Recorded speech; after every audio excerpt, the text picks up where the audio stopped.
Thank you. इधर आओ बच्चा।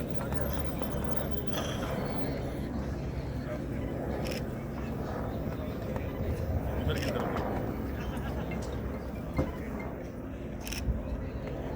जो इंडियन गवर्नमेंट ने हमें देना था, स्कूल, कॉलेज, यूनिवर्सिटी, रोजगार प्रोजेक्ट, जिससे हमारा कारोबार चलता है, और बदले में क्या मिला? बदले में मिला हिंदू, मुसलमान, मंदिर, मस्जिद। Indian national Congress, Indian national Congress. PCC ਦੇ ਵਰਕਿੰਗ ਪ੍ਰੈਜ਼ੀਡੈਂਟ ਹੋਣ ਪੁੱਜੇ ਜ਼ੋਰਦਾਰ ਤਾੜੀਆਂ ਦੇ ਨਾਲ ਦਾ ਵੀ ਸਵਾਗਤ ਕੀਤਾ ਜਾ। काबिल इज्जत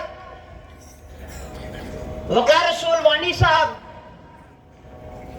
रमन बल्ला जी, हमारे प्रेसिडेंट भूपिंदर सिंह जी, बाकी जो हमारे सीनियर लीडर यहाँ मंच पे बैठे हुए हैं, हमारे एसोसिएशन के साथी, वो देश की जनता को बचाने का सवाल है।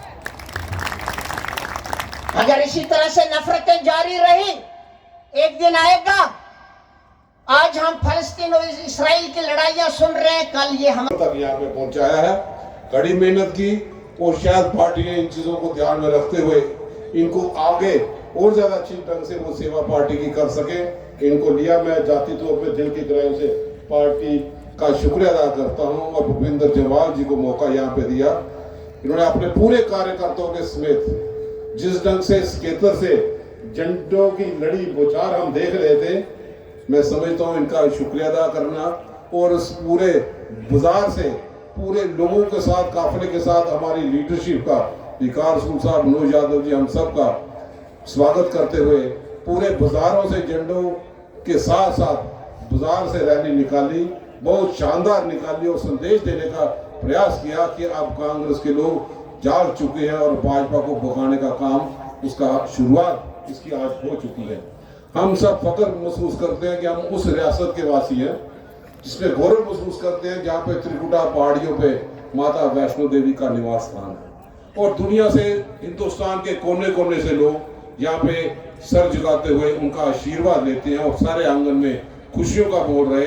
हम ये भी दुआ करते हैं कि माता वैष्णो देवी में, जिसमें राहुल गांधी जी पैदल चल के आए, उन्होंने उनको शक्ति प्रदान दी, और हिंदुस्तान में वो 4000 किलोमीटर से भी ज्यादा पैदल चल के लोगों के बीच में सड़क की लड़ाई लड़ते हुए आज हिमाचल में सरकार, कर्नाटक में सरकार, और वही आशीर्वाद रहे कि बाकी जो रियासतों में चुनाव हो रहे हैं सारी जगह पे कांग्रेस सरकार में यहाँ पे आए।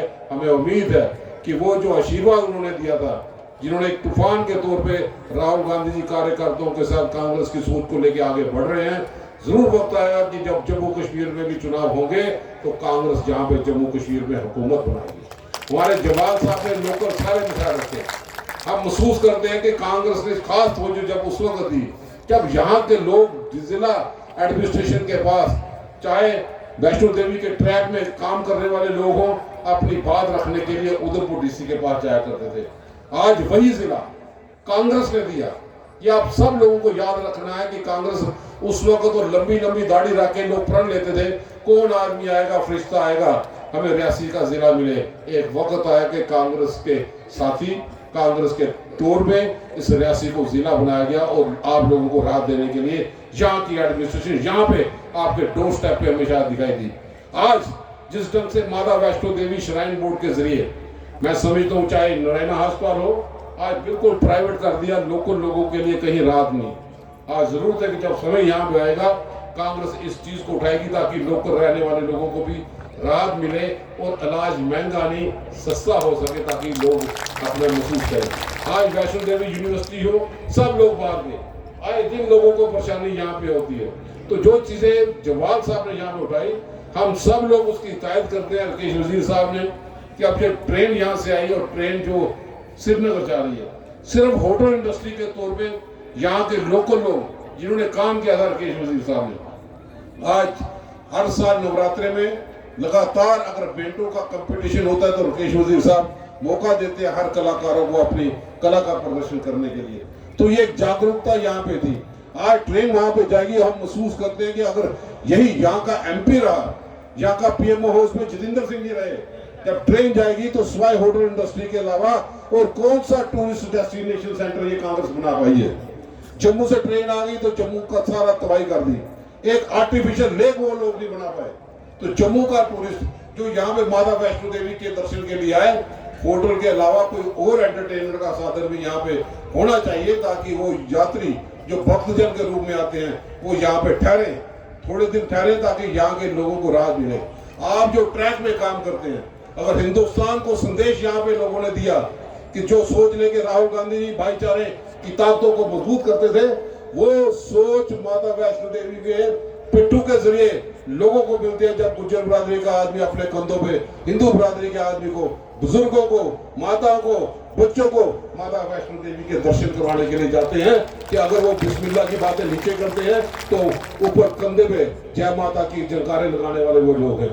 आज हम महसूस करते हैं जिन चीजों का जिक्र हमारे साथियों ने कहा कि आज मुलाजमों को तंग करके कि कोई डेमोन्स्ट्रेशन ना करे, ये सरकार उन लोगों की पेंशन भी रोक दे, ये सरकार उन लोगों के जीपी फंड भी रोक दे जो मुलाजिम अपने बच्चों की शादियां करवाना चाहते हैं। अगर वो बात भी ना रखें तो मैं समझता हूं ये अंत इस सरकार का आ गया। हमें उम्मीद है कि माता वैष्णो देवी के चरणों में ऐसी सरकार जो विधवाओं की पेंशन बंद कर दे, जो बुजुर्गों की पेंशन बंद कर दे, जो डिसेबल्ड हैंडीकैप लोगों के रोजगार का बंदोबस्त ना करे, जो 2014 के बाद नौजवानों को कोई रोजगार ना दे, इस सरकार को चलता बनने के लिए हमें अपना पूरा आशीर्वाद दे। और राहुल गांधी जी, खड़के साहब, सोनिया जी, आज में 54 रुपए लेते थे, आज 100 रुपए लेते हैं। आप डीजल 50 रुपए लेते थे, आज 90 रुपए लेते हैं। और मेरे जो साथी बार बार आपको चेता रहे हैं, वो इसलिए चेता रहे हैं कि आपने बुरा वक्त देख लिया, लेकिन एक मौका आपके पास है जो बार बार 150 दिन की गुजारिश की जा रही है। एक मौका आपके पास है, अगर इस मौके से चूक गए आप लोग तो हाल फिलहाल आपने जैसे तैसे करके अपने घर को चला लिया, लेकिन मैं इस मन से आपको आज बता के जा रहा हूँ, चेता के जा रहा हूँ, अगर आप चूक गए 2024 के अंदर कांग्रेस की सरकार नहीं आई तो आपसे बचे कुछ अधिकार छीन लिए जाएंगे, आपकी आने वाली नस्लों को रहना मुश्किल हो जाएगा हिंदुस्तान में। ये बात यहाँ तक सीमित नहीं है कि आपको ट्रैक पे जाने से रोका जा रहा है। ये बात अगर सरकार बीजेपी की आ गई, आपका यहाँ रहना मुश्किल हो जाएगा, आपका निकलना मुश्किल हो जाएगा। इस बीजेपी सरकार ने आपके घरों में डाके डाले थे, याद करिए, डाके डाले थे आपके घरों में, लूट मचाई थी। किस किस के घर में 500 के और 1000 के नोट थे, सबको लाइन में लगा दिया था और पूरा हिंदुस्तान 2 दिन तक गरीब था। पुराना पैसा चलता नहीं था, नया पैसा आया नहीं था। और अपने साथ याद कीजिए, जब पैसा बदलवाने जाते थे, अपने बाएं याद कीजिए, अपने दाएं याद कीजिए, वही रईस अमीर आदमी आपको दिखा था उस लाइन के अंदर? कोई नहीं दिखा था। वो डाका आपके घरों में डाला था और एक 2000 का नोट चला दिया, जिसकी बड़ी प्रशंसा करी। मैं दिल्ली से आता हूं, आज भी कोई भाई दिल्ली जाएगा तो जाके कनॉट प्लेस में देख ले, भारत सरकार का एक बैंक है जिसे भारतीय रिजर्व बैंक बोलते हैं, उसके बाहर आज गरीबों की लंबी लाइन लगी हुई है, मजदूरों की लंबी लाइन लगी हुई है। और यकीन मानिए वो लाइन किस लिए है कि 2016 के बाद जो डाका मारा था, जो नोट दिया था 2000 का सपना दिखा के, उस नोट को बदलवाने के लिए लोग लाइन में खड़े, किलोमीटरों के 4-4 घंटे में नंबर नहीं आ रहा और 2000 के बदले 300 रुपए दिए जा रहे हैं। अभी साहब ने एक बात कही थी कि स्मार्ट मीटर पे हमारी जेब काटी जा रही है। इसको समझिए, स्मार्ट मीटर पे जेब क्यों काटी जा रही है? अडानी बिजली के लिए कोयला खरीदता है, 100 रुपए का कोयला लेता है, लेकिन दिल्ली वाली सरकार उसको 200 रुपए में खरीदती है। अडानी की जेब में दुगने पैसे जाते हैं और वो पैसे डाके डाल के आपकी जेबों से लिए जाते हैं, आपके घर में बिजली के बिल भेजे जाते हैं। 700 किसान ऐसे ही नहीं मर गए दिल्ली की बॉर्डर पे बैठे हुए।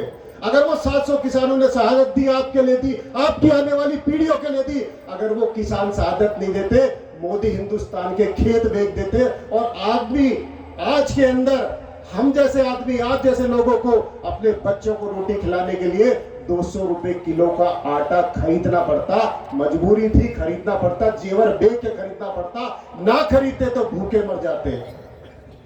अपने आप को चेताइए, ये सरकार जो है हम लोगों की सरकार नहीं है, ये पैसे वालों की सरकार है, ये रईसों की सरकार है। आप अपने जीवन का अंदाजा लगा लीजिए 2014 में आप कैसे जी रहे थे और आज कैसे जी रहे हैं। एक ही लड़ाई लड़ाई जाती है हमको बार बार, हिंदू मुस्लिम हिंदू मुस्लिम हिंदू मुस्लिम। अरे इस देश में अगर हिंदुओं ने कुर्बानी दी तो मुसलमानों ने इस देश को अपना माना है, लेकिन आप काला बाजारी के लिए, चोरी के लिए, टाके के लिए हमें आपस में लड़वाते हैं। लेकिन बहुत लड़ चुके हम लोग। 1 इंच भी मुझे बता दीजिए कटरा के अंदर, तमाम मेरे साथी बैठे, 1 इंच बता दीजिए, एक काम बता दीजिए। मैं चुनौती देता हूं, एक काम 2014 के बाद कटरा में नया कराओ, रेल हो, जिला हो, आप लोगों के लिए अस्पताल हो, कोई भी तमाम चीज हो। कांग्रेस जहां छोड़ के गई थी वहां के वहां रह गए। आज जितने भी स्कीमें गोल लोगों की थी, गरीबों के लिए थी, वो स्कीमें बंद हो चुकी है।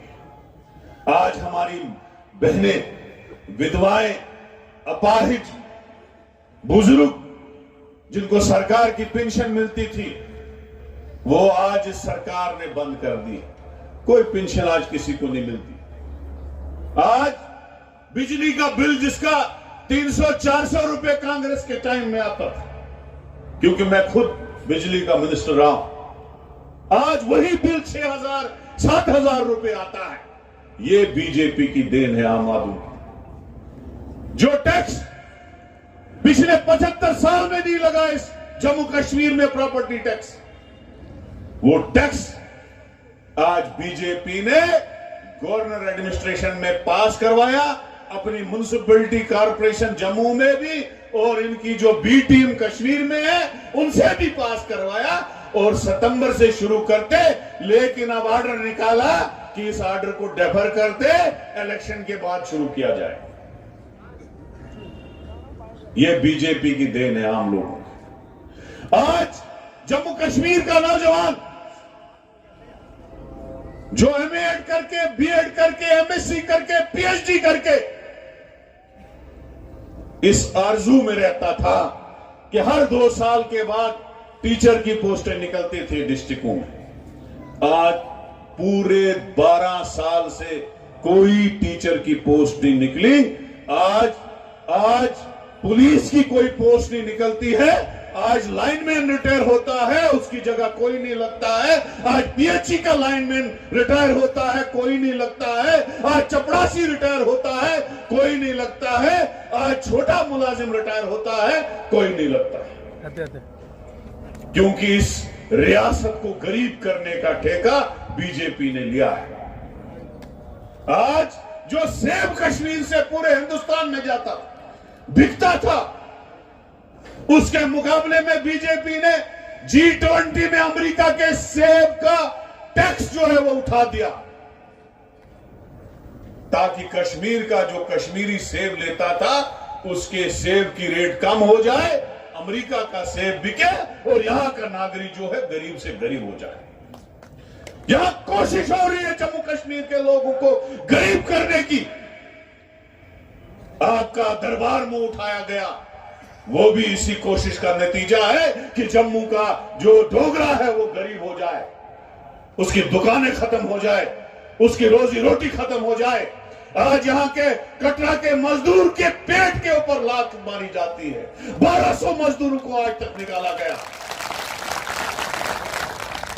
क्योंकि कोशिश की जा रही है 12,000 मजदूरों को कि उनके पेट के ऊपर लात मारी जाती है, उनको चालान किए जाते हैं।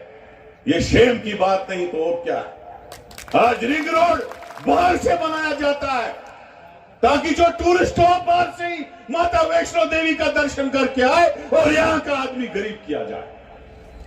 हर मामले में, चाहे वो रोजगार का मामला हो, चाहे वो कारोबार का मामला हो, चाहे वो वैष्णो देवी को मजदूर का मामला हो, चाहे कश्मीर के सेब वाले का मामला हो, हर मामले में आज बीजेपी कोशिश कर रही है यहां का जो आम आदमी है वो गरीब से गरीब हो जाए।